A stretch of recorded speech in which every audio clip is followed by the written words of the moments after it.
Si vous souhaitez apporter des corrections rapidement sur certaines données qui ont été mal orthographiées par exemple à l'intérieur de votre feuille de calcul, sachez que vous pouvez utiliser la fonction rechercher et remplacer. Donc par exemple, je souhaite retrouver le contenu de la cellule L21. Je vais utiliser la fonction atteindre. Je clique tout en haut à gauche, à cet endroit-ci, dans la barre de formule et je vais rentrer L21. J'appuie sur la touche entrée et vous le voyez, je vais avoir accès directement au contenu de cette cellule. Si je souhaite maintenant rechercher une donnée particulière, par exemple le mot avril à travers ce document, je peux le faire à partir de la fonction recherche. Cependant, il est important de savoir que la fonction recherche va parcourir l'intégralité de votre tableur. Il est donc important de lui indiquer le point de départ. Le point de départ est en général la cellule A1 puisque vous souhaitez voir à l'intérieur de tout votre document. Je vais donc ici rentrer A1 et j'appuie sur la touche Entrée pour bien sélectionner A1. Ensuite, je me rends ici à l'intérieur de l'onglet Accueil et je vais retrouver sur la droite, ici, cette petite jumelle qui me permet de rechercher des éléments. Je clique sur Rechercher. Je souhaite rechercher par exemple le mot avril comme ceci. Ensuite, je clique sur Suivant pour retrouver les différentes occurrences du mot avril à l'intérieur de mon tableau. Donc vous voyez que j'ai plusieurs dates de commande qui correspondent à avril. J'ai aussi, vous le voyez, un prénom de cliente qui s'appelle Avril. En réalité, à chaque fois que je vais avoir ce prénom, je souhaite le modifier car il s'agit d'une erreur et en réalité, cette cliente s'appelle Valérie. Donc je vais cliquer ici sur l'onglet Remplacer et je vais remplacer Avril par Valérie comme ceci. Cependant, je ne souhaite pas modifier les mois de l'année, donc je vais cliquer sur Options et je vais choisir de respecter par exemple la totalité du contenu de la cellule. Je coche cette case-ci. En effet, lorsque j'ai le prénom Avril, ce prénom se trouve tout seul à l'intérieur de la cellule, tandis que lorsque je vais avoir le mois d'avril, il va être accompagné du numéro du jour et du numéro de l'année. Donc si je choisis de ne changer les occurrences que lorsqu'elles représentent la totalité du contenu de la cellule, je suis sûr de ne modifier que les prénoms. Donc, je peux choisir directement remplacer tout. En effet, j'ai un remplacement qui a été effectué, vous le voyez ici pour le prénom Valérie, et j'ai conservé les mois d'avril à cet endroit-ci. Je clique sur OK.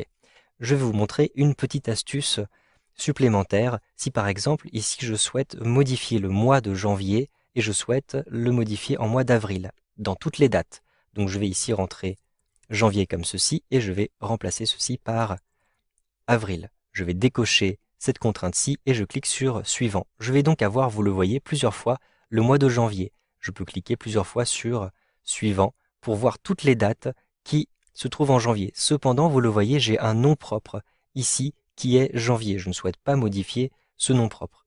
J'ai une petite astuce, je peux choisir ici de respecter la casse. En effet, vous le voyez, je vais avoir une majuscule pour le nom de famille janvier, tandis que je n'en ai pas ici dans ma recherche pour le mois de janvier. Donc je vais pouvoir être sûr de ne pas modifier le nom si je respecte la casse. Je clique maintenant sur remplacer tout, et donc vous le voyez, tous les mois de janvier ont été remplacés par des mois d'avril, ici vous le voyez dans mes dates de commande, tandis que le nom n'a pas été modifié. Je clique sur OK après avoir vérifié que les 5 remplacements ont bien été effectués. Vous avez enfin un dernier cas qui pourrait se présenter. Je souhaite par exemple modifier la catégorie service et je souhaite la remplacer par entretien par exemple.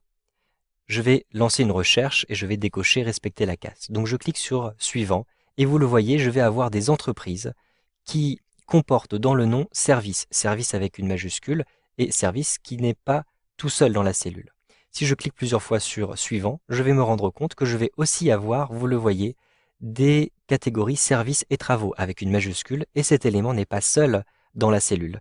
Donc, si je souhaite remplacer cet élément-là, je ne vais pas pouvoir utiliser les 2 cases à cocher ici. Cependant, je vais pouvoir choisir ici de remplacer uniquement par colonne. Donc, je sélectionne par colonne. Ensuite, je sélectionne la colonne qui m'intéresse, donc la colonne catégorie, et je vais remplacer ces différents éléments un par un. Je clique ici donc sur suivant. J'ai le premier élément de la colonne. Je choisis remplacer. Ensuite, je suis directement sur l'élément suivant. Je vais choisir remplacer. Services et travaux, je remplace encore plusieurs fois jusqu'à avoir fait toute la colonne. Maintenant, je me retrouve dans la colonne des fournisseurs, des entreprises. Donc, je ne vais pas modifier, je vais simplement ici cliquer sur fermer. Vous pouvez enfin avoir un dernier élément qui se présente à vous. Par exemple, ici, regardez dans la colonne des produits, la dernière colonne. Je vais avoir des produits grille-pain qui ont été vendus. Cependant, l'un d'eux est en italique. En réalité, les différentes occurrences de grille-pain en italique, je souhaite les modifier puisque ce n'est pas un grille-pain mais un cuiseur à pain qui a été vendu à chaque fois que j'ai cet italique. Je vais donc demander au moteur de recherche et de remplacement de ne remplacer que les éléments en italique. Je vais donc ici cliquer sur rechercher. Ensuite, je vais choisir remplacer. Et donc, je vais préciser que lorsque je vais avoir grille comme ceci, tiret, je choisis d'avoir au contraire un cuiseur à, et je vais conserver à chaque fois le mot pain. Mais je vais préciser ici que dans ma recherche, le format doit être particulier. Donc vous le voyez, j'ai différents formats de nombres, alignement, la bordure et le remplissage peuvent aussi être précisés. Je vais simplement préciser la police qui est en italique. Je clique ici sur italique et je clique sur OK. Ensuite, je vais simplement cliquer sur suivant pour retrouver la prochaine occurrence.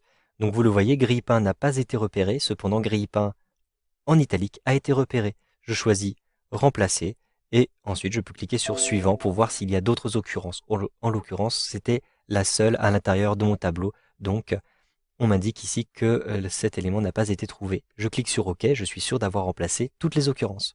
Vous savez donc maintenant comment utiliser la fonctionnalité rechercher et remplacer dans Excel 2013.